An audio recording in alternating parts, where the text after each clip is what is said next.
कराऊंगा, एक सच्ची कहानी से रूबरू कराऊंगा। बाबा साहेब की एक सच्ची कहानी जिसको सुनकर आप सोचने में मजबूर हो जाएंगे कि किसी व्यक्ति के अंदर इतना दिमाग कैसे हो सकता है, किसी महापुरुष के अंदर इतना दिमाग कैसे हो सकता है। मैं चाहूंगा आप इस वीडियो को पूरा देखें। जब बाबा साहेब लंदन से बैरिस्टर बनकर पहली बार भारत वापस लौटे और जब उन्होंने कोर्ट के अंदर, कचहरी के अंदर कदम रखा, तो लोगों ने, जितने भी कोर्ट के अंदर और वकील थे, सबने बाबा साहेब को देखकर यह पहचान लिया था कि ये तो वही है जो महार जाति का व्यक्ति है। और ये आज काला कोट पहनकर हमारे कचहरी के अंदर आ गया है। और बाबा साहेब वहां जाकर अपना ठिया ढूंढने लगे। सबके पास अपने अपने ठिए होते हैं बैठने के लिए। बाबा साहेब को कोई ठिया नहीं मिला और बाबा साहेब जब ढूंढ रहे थे तो जो दूसरे वकील थे उन्होंने बाबा साहेब की ओर टोंट कसते हुए, बाबा साहेब की ओर चिड़चिड़ाई मारते हुए बाबा साहेब से बोला, अरे ओ बैरिस्टर, तुम तो बहुत पढ़े लिखे विद्वान हो, तुम्हें क्या जरूरत है कचहरी के अंदर बैठने की, तुम तो बाहर भी कहीं ठिया लगा लोगे, तुम्हारी दुकान चल जाएगी। लेकिन बाबा साहेब ने उनकी उस टोंट मारने को गलत नहीं समझा। बाबा साहेब ने उस बात का बुरा नहीं माना और बाबा साहेब मुस्कुराते हुए ये बोले कि तुमने ठीक कहा। और बाबा साहेब कचहरी के बाहर एक जगह जाकर अपना ठिया बाबा साहब ने जमाया, साफ सफाई करके बाबा साहब वहां बैठ गए। मैं बहुत शॉर्ट में आपको बात बता रहा हूं, कहानी बहुत लंबी है, इतिहास के पन्नों में आप पढ़िएगा। और बाबा साहेब के पास छोटे मोटे केस आने लगे, रोजी रोटी चलती रही, हल्का फुल्का बिजनेस बढ़ा, कारोबार बढ़ा। और उसी दौरान एक सेठ और एक सेठानी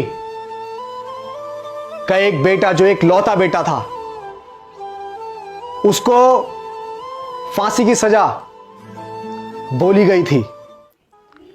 वो सेठ और सेठानी पूरी मुंबई में ऐसा कोई वकील नहीं छोड़ा जिसके घर वो ना घूमे, जिसके पास भी जाते और जिसको भी वो फाइल दिखाते अपने बच्चे की, वो मना कर देता कि तुम्हारा बच्चा नहीं बच पाएगा। उसने बहुत पैसा खर्च कर दिया उस सेठ ने, और वो सेठ ढूंढता ढूंढता ढूंढता पूरी मुंबई को खंगालता हुआ उसी कचहरी के अंदर पहुंचा जिस कचहरी के बाहर बाबा साहेब बैठे हुए थे, हमारे मसीहा डॉक्टर भीमराव अंबेडकर बैठे हुए थे। और जब उस कचहरी के अंदर उस सेठ ने अपने बच्चे की फाइल को दिखाया, एक लौते बेटे की फाइल को दिखाया, तो किसी भी वकील ने उसकी फाइल लेने से इनकार कर दिया कि इसमें कुछ नहीं हो सकता, तुम्हारे बच्चे को कोई नहीं बचा सकता है। उस सेठ ने ऐसे ऐसे बड़े बड़े वकीलों को दिखाया जो कानून को अपना घर मानते थे, जो ये बोलते थे कि कानून तो हमारी मुट्ठी में है। ऐसे ऐसे वकीलों को वो फाइल दिखाई, लेकिन सबने उस फाइल को देखकर इनकार कर दिया। और उस कचहरी के अंदर जो वकील बैठे हुए थे, कुछ वकीलों ने फिर से बाबा साहेब के ऊपर टोंट कसते हुए बोला कि अरे सेठ, तुम्हारा केस तो वो लड़ेगा, वो जो बाहर बैठा हुआ है, वो महार जाति का व्यक्ति, वो बहुत विद्वान है, वो पढ़ लिख कर आया है। वो बाबा साहेब पर टोंट कस रहे थे, हमारे मसीहा पर टोंट कस रहे थे, वो हमारे मसीहा पर चिड़चिड़ाहट मार रहे थे। और जब, क्योंकि सेठ जो है वो मन से रो रहा था, उसे एक आशा की किरण चाहिए थी बस, क्योंकि उसका एक लौता बच्चा जिंदगी और मौत के बीच में अटका हुआ था।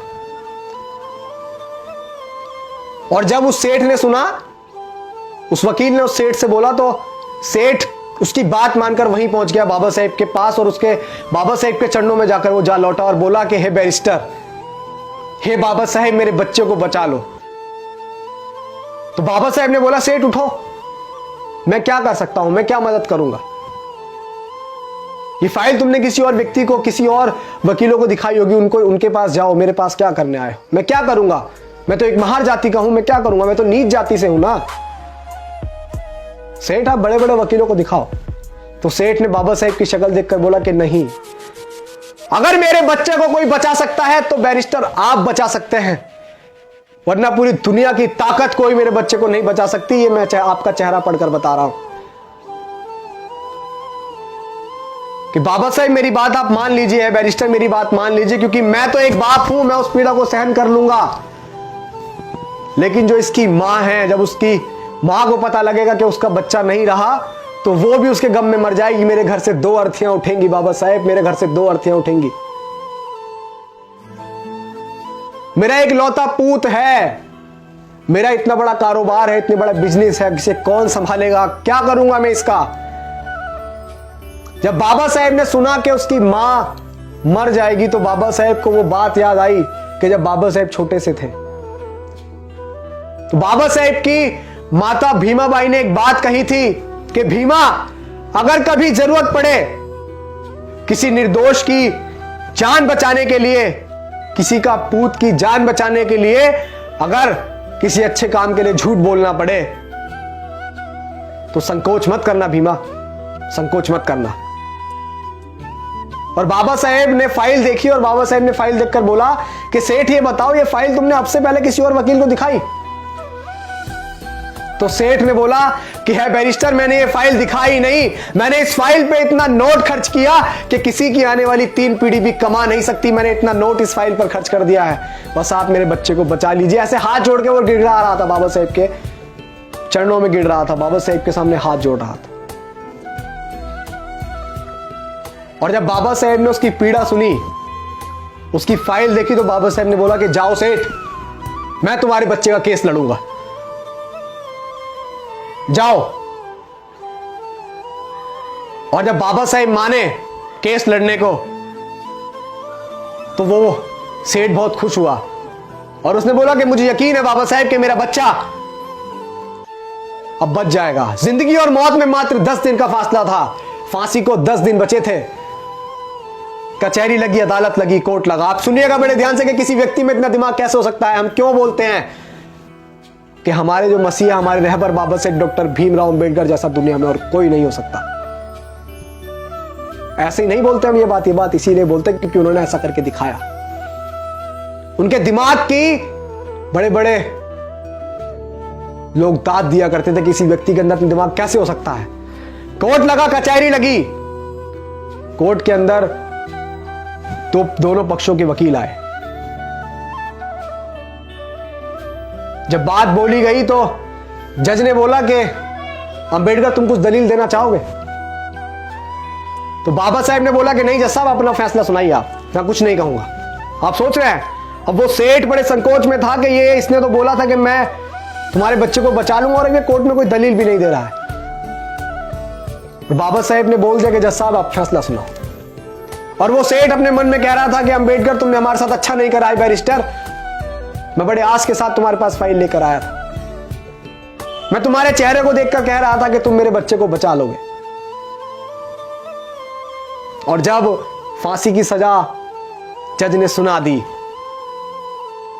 और जब उसको लेकर गए, सुनिएगा बड़े गौर से और इस वीडियो को ज्यादा से ज्यादा शेयर भी कीजिएगा, जब उस लड़के को फांसी की ओर लेके गए और उसके गले में फंदा डाला ही था, तो बाबा साहब ने बोला बस जज साहब, बस आपने फांसी की सजा दी थी, आपने मौत नहीं दी थी। आप देखिए बाबा साहब का दिमाग। और उसी दिन से यह कार्रवाई चली जाती है कि सजाए मौत, अगर किसी को मौत की सजा देनी होती है तो सजाए मौत कहा जाता है, यह नहीं कहा जाता कि सिर्फ फांसी की सजा। बाबा साहब ने कहा कि बस जज साहब, आपने फांसी की सजा दी थी, आपने मौत नहीं दी थी। और यह दिमाग देखकर बड़े से बड़े बैरिस्टर, बड़े से बड़े जो लोग बाबा साहब पे टोंट कसते थे, जो हमारे मसीहा को नीच अछूत बताते थे, जो महर जाति का बताते थे, वो लोग चुप हो गए। और हमारे बाबा साहब शेर की तरह उस बच्चे को छुड़ाकर उस मां के पास लेके गए कि ये ले तेरे तरह बच्चा। और बाबा साहब ने उस निर्दोष की जान बचाई। ऐसे थे हमारे मसीहा।